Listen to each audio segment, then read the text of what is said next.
Karachi Institute of Cost and Management Accountants of Pakistan پاران road safety seminar کوٺايو ويو جنهن ۾ موٽر وے پوليس جي DIG N5 south Muhammad Saleem, inspector Shahid Abbas Gilani, inspector Taqi Shah, inspector Umar Khan, inspector Mumtaz فلپوڊرو ۽ ترجمان DIG موٽر وے سيد تراب علي شاہ شرڪت ڪئي، جڏهن ته وڏي انگ ۾ شاگرد ۽ شاگرداڻي پڻ شريڪ هيون. سيمينار ۾ موٽر وے موبائل ایجوڪيشن ٽيم پاران موٽر وے جي قانون ۽ اصولن بابت پروجيڪٽ تي پريزنٽيشن ڏني وئي، جن ۾ قانون تي عمل نہ ڪرڻ جا نقصان ۽ روڊ حادثن بابت ڄاڻ فراهم ڪئي وئي. ICMA پاڪستان جي سيمينار ہال ۾ کوٺيل تقريب بعد DIG محمد سليم سندھ نیوز کي ٻڌايو ته هر سال 13 لک ماڻهو روڊ حادثن جو شڪار ٿين ٿا. پوری دنیا میں 13 لاکھ بندے تقریباً ہر سال راؤنڈ اباؤٹ اتنے بندے حادثات ٹریفک حادثات اس کے نظر ہو جاتے ہیں. اس طرح پاکستان کی جو فگر ہے وہ 14-15 ہزار آن این ایوریج ہے. اتنے بندے یہاں روڈ حادثات میں مارے جاتے ہیں، جس میں زیادہ تعداد جو ہے وہ پیڈسٹرین کی اور موٹر سائیکل سواروں کی ہوتی ہے. DIG چيو ته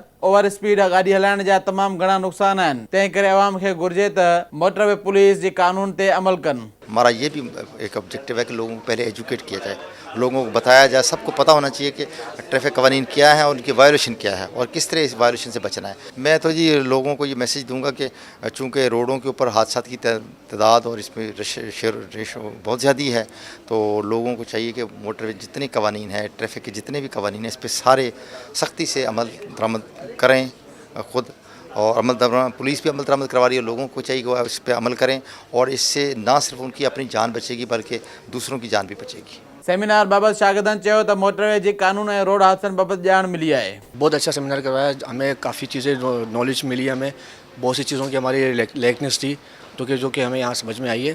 تو آئی تھنک ایسی چیزیں ہونی چاہیے ایجوکیشن لائن میں بھی، خاص طور پہ، اور عام بندے کے لیے بھی یہ اویئرنیس کا سیشن ہونا چاہیے. سیمینار میں ICMA پاکستان جو regional manager Lal ۽ assistant director south region Shaiq Ali مسوي پڻ موجود هئا. کیمرامین ارسلان امن سان گڏ عبداللہ سولنگي، سندھ نیوز، ڪراچي.